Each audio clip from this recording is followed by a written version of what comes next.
Actually বাস্তবিক অর্থে এই পৃথিবীতে কিছু কিছু মানুষের জীবন এরকম কাচের বাক্সবন্দী পুতুলের মতোই, যাদের হয়তো পৃথিবীতে অস্তিত্ব আছে কিন্তু তাদের কোনো মূল্য নাই।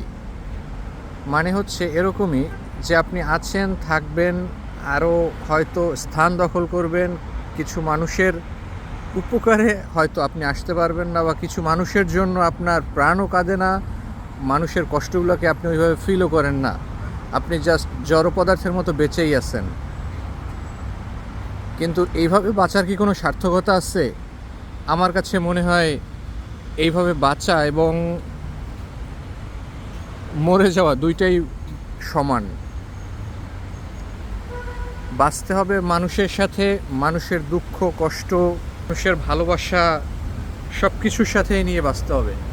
আপনি যদি কাঠের পুতুলের মতো দাঁড়ায় থাকেন আর স্থান দখল করেন, তাইলে সেই বাঁচার কোনো মানে থাকলো না। ইস্তানবুলের একটা হোটেল থেকে বিদায় নিচ্ছি।